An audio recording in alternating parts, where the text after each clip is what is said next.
নমস্কার, পিয়ালি সংসারে আপনাদের প্রত্যেককে স্বাগত। আজকে আমি দুটো লাঞ্চের মেনু আপনাদের সঙ্গে শেয়ার করছি, আর দুটোই কিন্তু খুব ভালো হয় খেতে। আমি এটা করছি, প্রথমটা সোয়াবিনের একটি তরকারি, এটা একটু অন্যরকমভাবে শুধু সোয়াবিন দিয়ে, আর আরেকটা করছি শিম পোস্ত। আমি এখানে সোয়াবিনটা সেদ্ধ করে নিলাম, তারপরে জল ঝরিয়ে একটা স্ট্রেনারের সাহায্যে আমি জল ঝরিয়ে নিচ্ছি।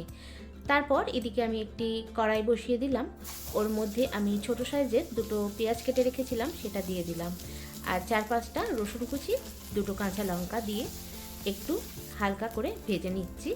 এরপর এখানে আমি 4-5টা কাজুও দিয়ে দিলাম, তারপর সব দিয়ে নেড়ে নিচ্ছি। আর এখানে আমি একটু আদা বাটাও দিয়েছি, যেহেতু আমার কাছে আদা বাটা ছিল তাই একটু দিলাম, না হলে গোটা আদাও আপনারা সামান্য একটু দিয়ে দেবেন। ভালো করে নাড়াচাড়া করে আমি একটু জল দিয়ে দিলাম, জল দিয়ে ঢেকে দিলাম।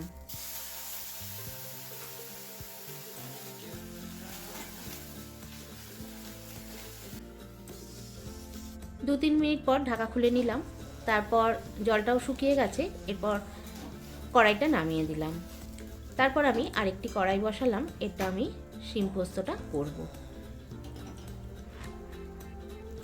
আমি কড়াইয়ে কিছুটা সর্ষের তেল দিলাম, যেহেতু পোস্ত করছি সর্ষের তেলটা কিন্তু ভালো লাগে খেতে। এরপর আমি ছোট সাইজের দুটো পেঁয়াজ কুচিয়ে রেখেছিলাম সেটা দিয়ে দিলাম, দিয়ে খুব হালকা করে ভেজে নিচ্ছি। তারপর কেটে রাখা শিমটা আমি দিয়ে দিচ্ছি। শিমটা আমি একদম ছোট ছোট করে কেটেছি, যেমনি আলু ভাজা কাটে ঠিক ওইভাবেই কিন্তু আমি কেটেছি।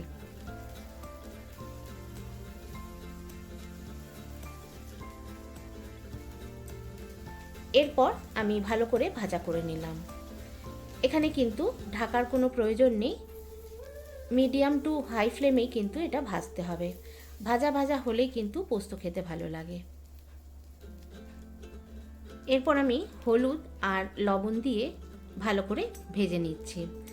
আর আমি এখানে কাঁচা লঙ্কা দিয়েই পোস্তটা করছি, আর কাঁচা লঙ্কা আমি পোস্তর সঙ্গে বেটে নিলাম, আলাদা করে কিন্তু আমি আর দিইনি। এদিকে সয়াবিনের জন্য যে পেঁয়াজটা আমি ভেজে রেখেছিলাম সেটা এতক্ষণে ঠান্ডা হয়ে গেছে, ওটা আমি একটি মিক্সিং জারে নিয়ে, আর ছোটো চামচের 3 চামচ আমি দই নিয়ে আমি খুব ভালো করে বেটে নিলাম।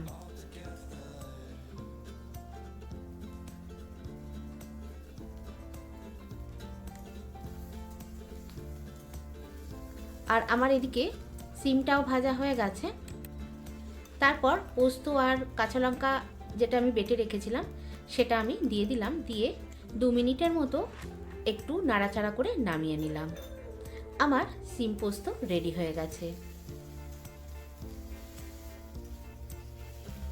আরও নতুন নতুন রান্নার জন্য আমার চ্যানেলটিকে সাবস্ক্রাইব করে রাখবেন, আর পাশে থাকা বেল আইকনটি অবশ্যই প্রেস করে রাখবেন, তাহলে আমি যখনই ভিডিও দেব আপনাদের কাছে নোটিফিকেশান পৌঁছে যাবে। আর যারা ফেসবুক থেকে দেখছেন তারা অবশ্যই ফলো করে দেবেন। এদিকে শিম পোস্তটা একদম হয়ে গেছে, এরপর আমি নামিয়ে নিচ্ছি।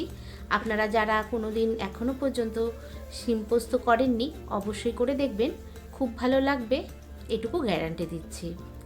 এরপর আমি কড়াইটা নামিয়ে দিয়ে আরেকটা কড়াই বসিয়ে দিলাম, এরপর আমি সোয়াবিনটা করে নেব। কড়াই গরম হয়ে গেলে আমি 2 চামচের মতো সর্ষের তেল দিলাম, তারপর দুটো এলাচ আর একটু দারচিনি ফোড়ন দিয়ে দিলাম, তারপর বেটে রাখা মশলাটা আমি দিয়ে দিলাম। এই সোয়াবিনটা কিন্তু একটু অন্যরকম হয় খেতে, আর খেতে কিন্তু বেশ ভালো লাগে। এটা রুটি ভাত সবার সঙ্গেই কিন্তু ভালো লাগবে।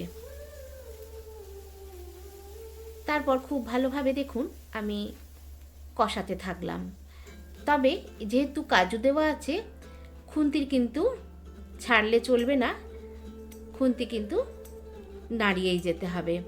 এরপর আমি একটু জিরে গুঁড়ো, একটু শুকনো লঙ্কা আর একটু হলুদ দিলাম, তারপর খুব ভালোভাবে কষাতে থাকলাম।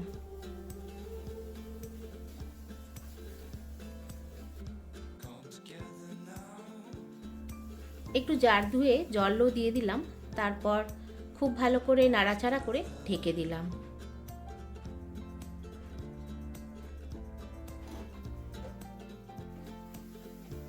দু 3 মিনিট পর ঢাকা খুলে খুব ভালো করে নেড়ে নিচ্ছি। দেখুন লেগে যাচ্ছে, তবে খুন্তির সাহায্যে আমি তুলেও নিলাম। তারপর স্বাদ মতো লবণও দিয়ে দিলাম। তারপর কিছুক্ষণ ভাজতে থাকলাম। যখন ভাজাটা খুব ভালো করে হয়ে যাবে আর তেলও ছেড়ে যাবে, তারপর আমি পরিমাণ মতো জল দিয়ে দিলাম। জলটা আপনারা বুঝে দেবেন, এটাতে কিন্তু খুব বেশি পাতলা ভালো লাগে না। আর জলটা অবশ্যই একটু গরম জলই দেবেন।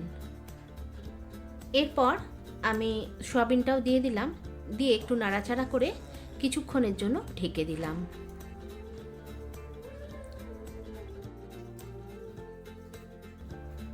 পাঁচ মিনিট পর ঢাকা খুলে দেখুন সোয়াবিনটা একদম রেডি হয়ে গেছে, আর দেখতেও ভালো হয়েছে, স্বাদেও কিন্তু খুব ভালো হয়।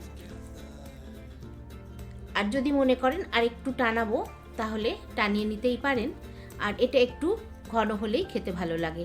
আর আমি যেহেতু এখানে দই দেওয়া আছে, আমি একটু মিষ্টি দিলাম, আর নামাবার আগে আমার কাছে ফ্রেশ ক্রিম ছিল, সেটা আমি দিয়েছি। যদি আপনাদের কাছে ফ্রেশ ক্রিম না থাকে তাহলে কোনো প্রয়োজন নেই, তাহলেও কিন্তু খেতে খুব ভালো হয়। আর যদি মনে করেন বাড়িতে দুধ আছে তাহলে একটু সরও দিয়ে দিতে পারেন, ফ্রেশ ক্রিমের কাজটা কিন্তু ওটাতেও হয়ে যায়। আজকের মতো এলাম, দেখা হচ্ছে নেক্সট ভিডিওতে।